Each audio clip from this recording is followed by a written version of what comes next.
All right, I'd like to welcome up Rick Kimsey from the Florida Department of Agriculture and Consumer Services. He's director of the Division of Consumer Services, to talk to us a little bit about some of the rulemaking that went on this past year around charging infrastructure and how that impacts you guys as local governments.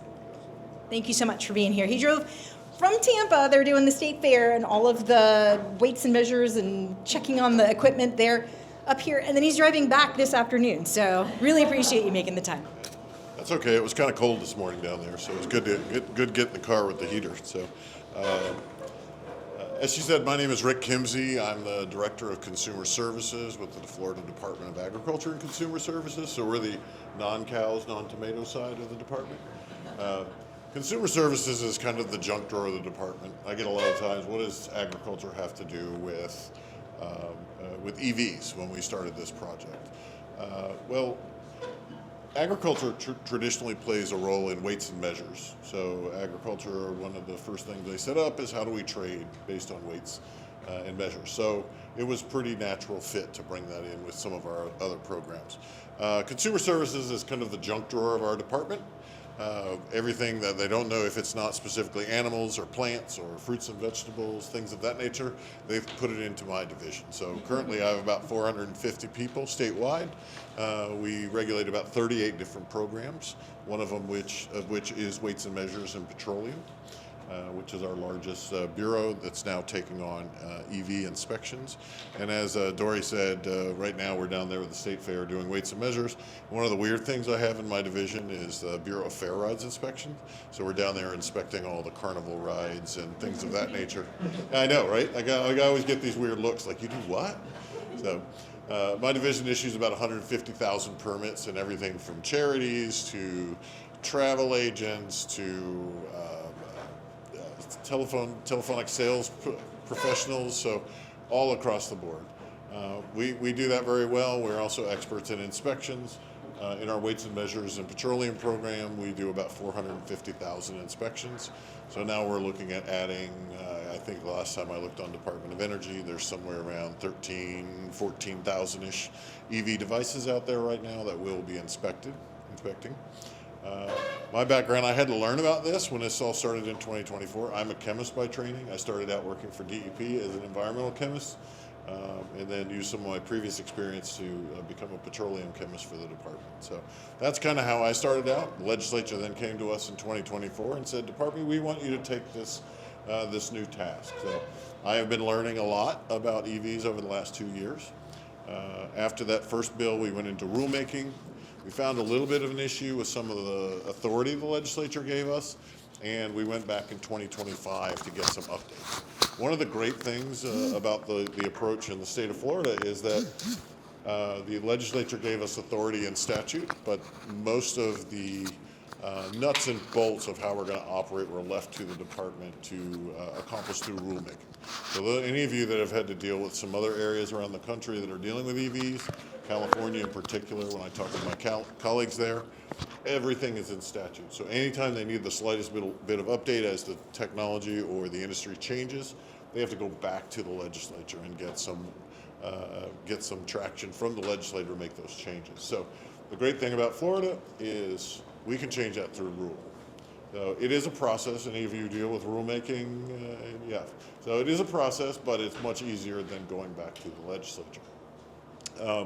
So we are right now getting ready to launch our inspection program throughout the state.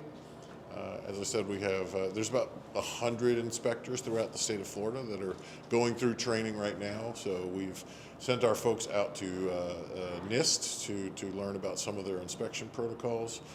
We've been dealing with some of the large EV providers, ChargePoint. We've been dealing with Tesla, some of those, to find out more about their devices and how they act. And because we are going to look at it from two standpoints. We're going to look at safety first. Of course, with Florida, we've found since the implementation, there's a lot of stress on the infrastructure just being out in the sun all day, right? So we're going to look at that safety to make sure we notice wear and tear issues and can order those repairs. And then we're going to look into weights and measures. So we're still at the infancy of our weights and measures testing and metrology because I don't think the technology is quite right yet. The great part about it is a lot of the research that we've seen out of California, who kind of led the way with some of this, is that most of the devices are accurate for 8 to 9 years. So usually as they age, that accuracy will start to dwindle a bit. And those of you that have been looking at that technology, of course, that's kind of a disposable technology where they just pull it out of the ground and replace it with a new one, unlike gas pumps and scales where they actually can make adjustments to that. So that's kind of where we are. As Dory said, we went through rulemaking and under Rule 5J28. So I'll give you that to look for. And then I'm also going to give you another one, 5J22, which I'll talk about in a minute. Those of you that are signed up with the Department of State at flrules.org, you can go in there and register an account, sign up for alerts on 5J28, which is our EV regulation, or 5J22, which is our weights and measures regulations. And anytime we enter into rulemaking or want to change any of those, we will notice it. And then typically what we do, especially with larger initiatives like this, I met Dory at one of our public hearings that we had in workshops. So we had workshops first all across the state to gather information from the industry.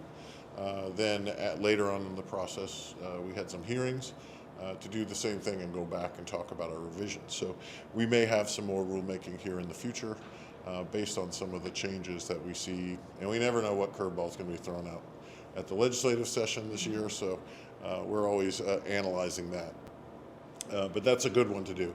5J28 covers those of you that aren't familiar with it. We have a section on definitions, trying to make it clear what we're covering. We have a section on local government entities. The impetus, my understanding for this bill, was to come up with a unified approach to EVs across the state. We started to get a little patchwork of early adopters with certain rules, and then as other counties came on, the rules were changed. I know a lot of the providers reached out to the state and said, we have a hard time dealing with all of these differing regulations. So that's really what started the journey, and the legislature then preempted all that authority to the state and assigned that to the Department of Agriculture. So we have some guidance in there for local government entities, specifically on limiting restrictions upon the industry, trying to standardize how we're going to effectuate the method of sale, all the different aspects of that transaction to the consumer. We have a rule on safety, of course, adopting national standards for safety out there. We have some on installation and design. Some of the issues we were having were access. Certain jurisdictions deem new devices unsightly, so they were really restricting where they could be placed, and we wanted to make a more common sense approach that you can place it wherever necessary to effectuate the easiest connection to public utilities, and as long as it didn't affect safety. We did add a section in there on signage to allow the consumer to know who to reach out to in case they have an issue with that transaction or with safety, as well as labeling so the customer knows what to expect when they begin that transaction. We did also have a rule on registration, so we're trying to make sure that we know who everybody is who operates these things. One of the issues that we have is these devices are unattended, so we need to know who operates that, who to call in case of an emergency. In addition to that, to make sure if we have any updates of standards. So that registration portal is open now at FDACS.gov to allow companies to do that. It is our EV registration page. We also received a mandate, which may or may not have been necessary. We all know there are tons of dashboards out there, but we are also mandated to take that registration information and publish that in a user-friendly GIS map so that you could use that to map out your routes, find out based on specific carriers, also get information on who to contact if you have a problem during that transaction. So we will be doing that later on this year. Our department is going through a major technology transformation and getting rid of all of our old technology, and working with a Microsoft vendor to write all new stuff. So it's been delayed a bit. One of the biggest things we argued about during our rulemaking was some of the prohibitions that we put in. In the state of Florida now, we require it only to be sold on a basis of energy usage. So there are a lot of less than scrupulous providers that were adding lots of hidden fees, transaction fees, they were trying to charge by time rather than the amount of power you get. We heard a lot of issues around that throughout the country with, if your transfer rate was half as much as mine, but we're both charging for the same rate for time, is the consumer at a deficit? So we precluded that and said you must sell by the unit of energy in the state. I've been watching since that. I don't know if you guys have been watching, what is it, SB 680 and House Bill 653. There's some changes out there about removing some of the double taxation on energy used at EV chargers. So you're paying tax on the energy as you receive it from the electric company, and then a lot of people are then being charged tax on that transaction. So they're trying to remove some of the taxation on the back end. So I think that's a good positive. We'll see how that progresses, but it seems to be moving okay right now. And then finally, we have our enforcement. So a lot of people get confused about enforcement based on their reaction across the country. Florida, we're a little different than that. We try to limit the removal of devices because we don't want to affect industries. We remove devices from service in two situations. One, when there's a danger to the consumer. So if it's a safety issue, we will remove it immediately.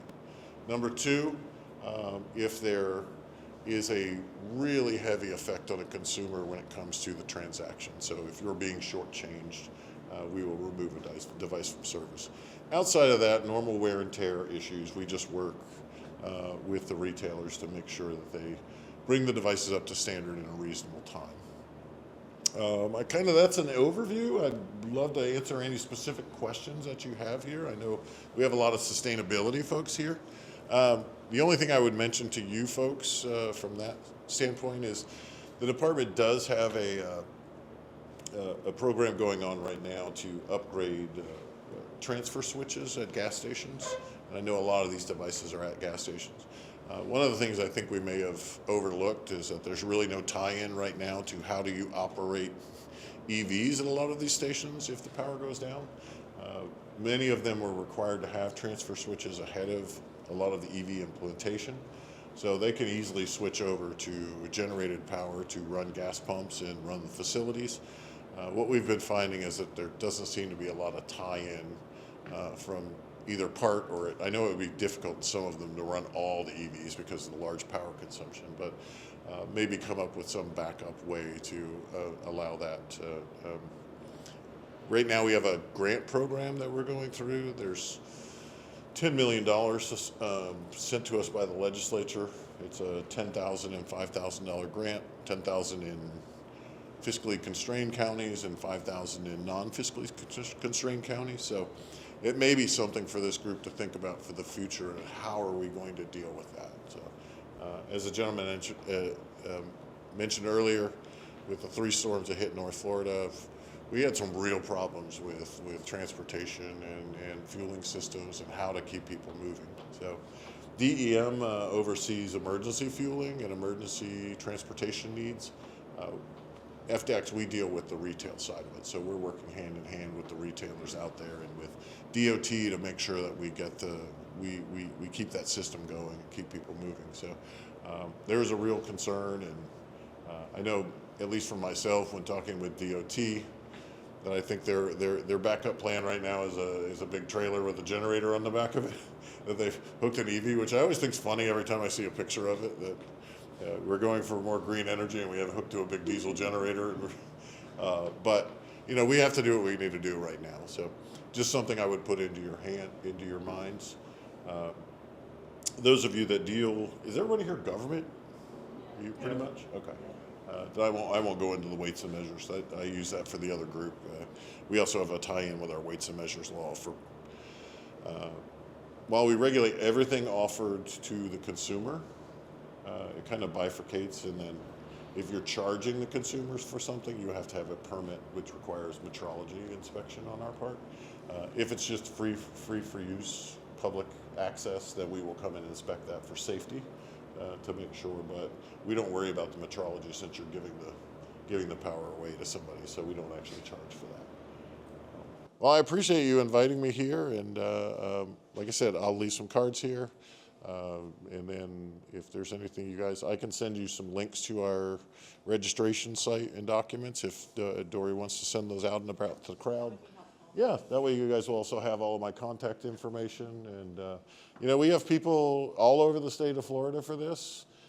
So if you ever have anything regionally and you want somebody to drop by, we have our inspector supervisors and our administrators that are positioned all throughout the state. We'd be happy to come down and talk to you if you just reach out to me. And yeah, we're just looking forward to cooperation and, you know, hopefully getting this dialed in over the next couple of years. I know it's still a little up in the air, but yeah, I appreciate it. Thank you.